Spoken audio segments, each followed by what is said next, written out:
Всем привет! Добро пожаловать на мой канал.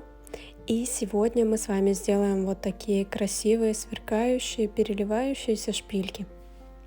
Для создания шпилек нам понадобятся стразы в цапах, проволока и шпилька. Проволоку можно использовать как 0,3, так и 0,4 мм толщиной. Я использую проволоку 0,3 мм, из нее плести проще, она мягче и податливее. Можно плести и на проволоке 0,4 мм.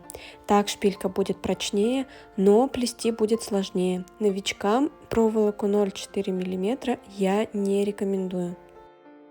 Итак, берем проволоку 0,3 мм и нанизываем на нее первую стразу, как я показываю на видео. Заранее предупрежу, что так как я снимаю мастер-классы совсем недавно, я не совсем удобно выставила в этот раз камеру, и поэтому руки мои находятся большую часть времени в нижней части экрана. Прошу понять и простить, в следующее видео я обязательно исправлюсь. Итак, мы вставили проволоку в верхние два отверстия, затем вытащили кончики проволоки и вставили в нижние два отверстия, как я показываю. То есть внутри цапы, там где мы не видим, они будут как бы крест-накрест. Таким образом мы закрепим цапу надежно.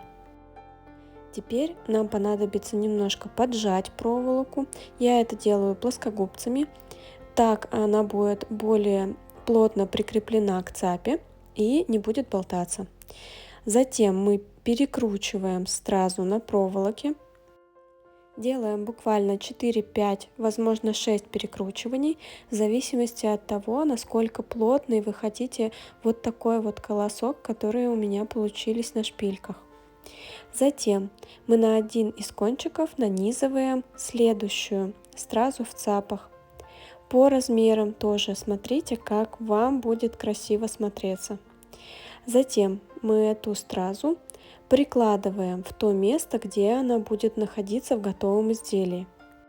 Приложили, посмотрели, если вам все нравится, подогнули проволоку и вставляем кончик проволоки в следующее отверстие в цапе.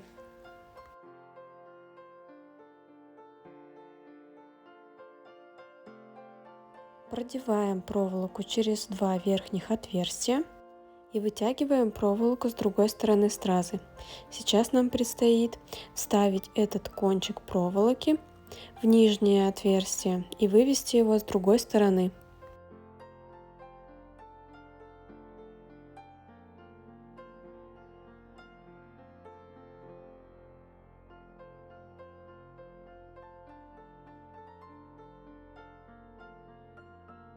После того, как мы продели в отверстие проволоку, обязательно ее подтягиваем, чтобы она была плотно натянута в отверстиях.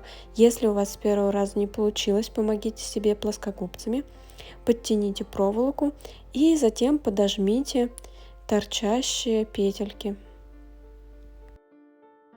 После того, как мы закрепили проволоку, перекручиваем нашу стразу, как перекручивали первую. Достаточно всего 1-2 оборотов, если вы располагали стразу примерно так же, как и я, недалеко от основания плетения. После того, как вы закрепили вторую стразу, перекручиваем обе стразы на нашем основании веточки. Я делаю где-то 5 перекручиваний и затем начинаю крепить следующие стразы. Все последующие стразы я креплю аналогичным образом. Я специально ускорила видео, потому что иначе оно становится очень большое, но вы можете уменьшить скорость воспроизведения видео и рассмотреть подробнее весь процесс крепления каждой стразы.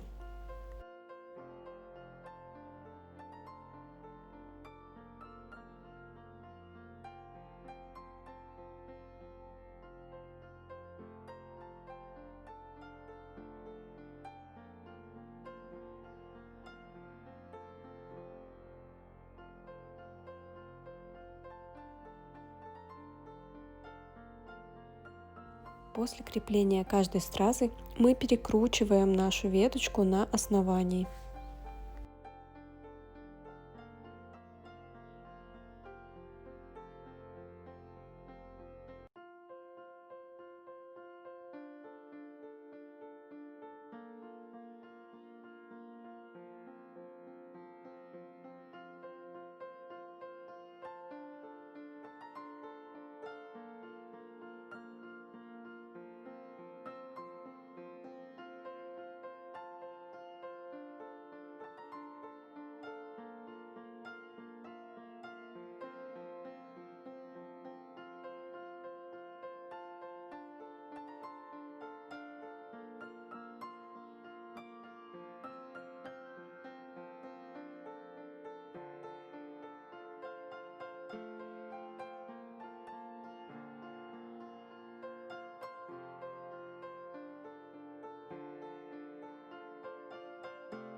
Закрепляю последнюю стразу и перекручиваю буквально пару раз.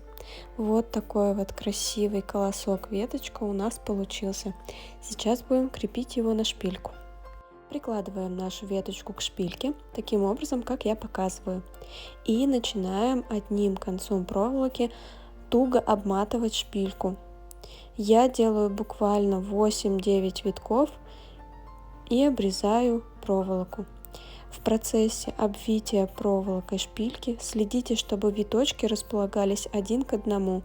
Если следующий виточек вдруг у вас съехал, то просто подвиньте его, поправьте, чтобы он был вплотную к предыдущим виткам.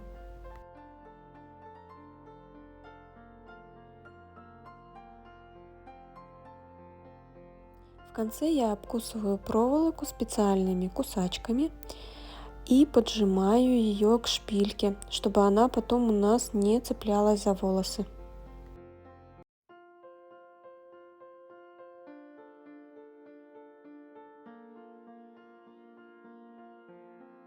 Теперь, когда мы закрепили веточку с одного края шпильки, приступаем к другому.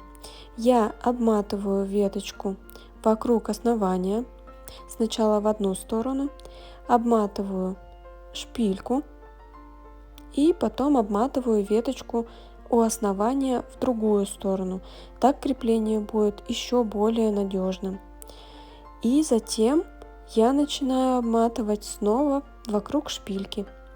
И делаю также 8-9 витков, как и с первой стороны.